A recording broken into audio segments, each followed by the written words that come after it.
Cesar Chavez, a Mexican-American. He is considered a hero for fighting for farm workers' rights. His goal was to earn better treatment towards the migrant farm workers. He began giving speeches, and in 1962 he started a group called the United Farm Workers. He led a successful strike in 1965 and won the fair treatment for farm workers and better pay. Now we celebrate Cesar for being a hero and showing grit. Hey Pumas, Principal Chai here with what's coming up in the next 2 weeks here at Virtual Gertz. This is week 31 and we have a regular bell schedule this week, which is great because last week was a little intense with all the events and schedule changes. Next week, very exciting. Starting on April 26th, we kick off our week 32. It is a regular virtual bell schedule, but it will definitely not be a regular week at Gertz. We are very excited to announce that we will be launching Learning Pods. Learning Pods will be classrooms that are open to our scholars to come learn. We do need to limit this. We can only have 10 scholars in a classroom, and so we do have a limited number of scholars that we'll be inviting. If you are being invited, you will receive a survey, and your parents will also receive a call. You've been identified by our staff members as someone who might benefit from being able to come on campus and learn. So do want to explain that you would continue with your Zoom classes, you'll continue all of your virtual learning, but you'll do so from a campus classroom. And the great thing about that is you'll be able to access campus Wi-Fi, you'll have access to school supplies, tech support, the Merit store, you'll be able to get all of your meals and snacks on campus while you're there, and you'd basically be coming Mondays, Tuesdays, and Wednesdays from about 8:30 to 2:45, following your virtual bell schedule, and of course having familiar faces on campus with you. I am very excited to be back on campus with some of you starting next week. So be on the lookout for those communications to see if you got an invite. And lastly, we will have on Wednesday, April 28th, a town hall from 5 to 6 for the complex, and that will be to talk about on-site scholar supports like Learning Pods. We're also hoping to launch tutoring in May and also some one-to-one counseling services on campus as well. So lots of big things coming as we start to reopen our campus bit by bit as we see COVID cases go down. And with that, I hope you have a lovely next 2 weeks here at Gertz.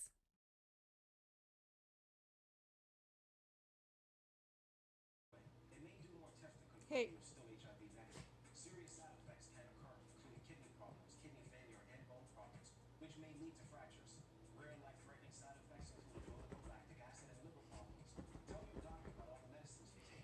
If you are pregnant or breastfeeding, or if you have kidney, bone, or liver problems, including hepatitis.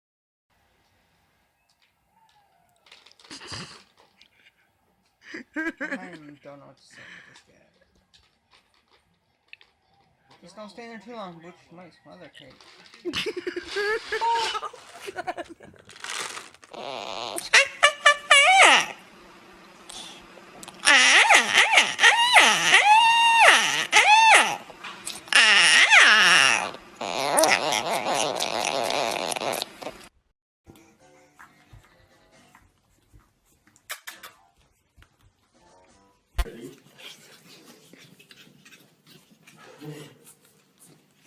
Stick them up.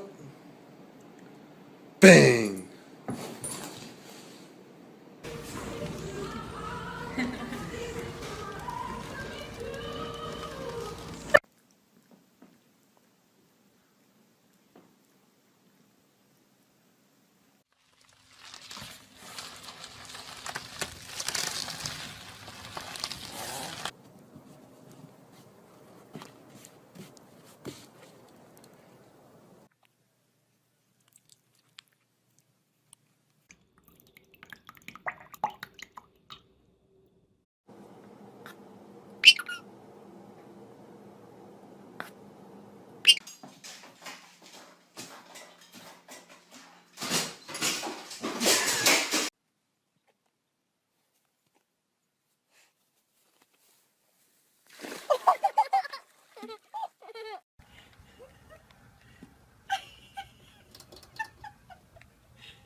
And we're going to start in Atlanta because there are fears this morning that a string of deadly shootings at massage parlors in the Atlanta area could be linked to a wave of attacks against Asian Americans.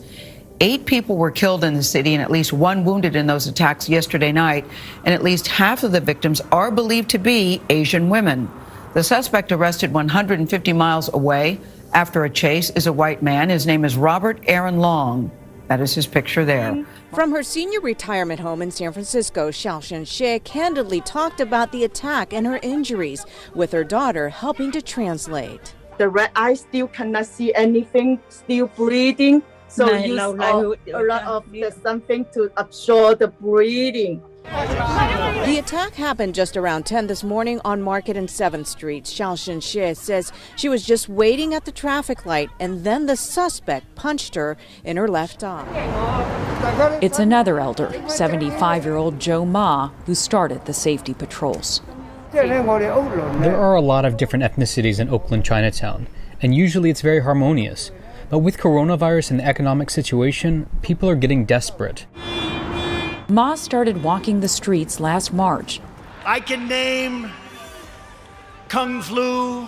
Then President Trump repeatedly highlighted the origins of the pandemic. In our war against the Chinese virus. It's got all different names. Wuhan. Racist rhetoric against Asians and Asian Americans has become a real problem in the U.S. amid the coronavirus that originated in China. The president is promoting this kind of language. He refers to and has referred to the virus as the China virus, as the Kung Flu. And Asian Americans are reporting an increase in racist encounters. After one of my CNN colleagues, Amara Walker, experienced 3 such incidents during just one trip to New Orleans International Airport,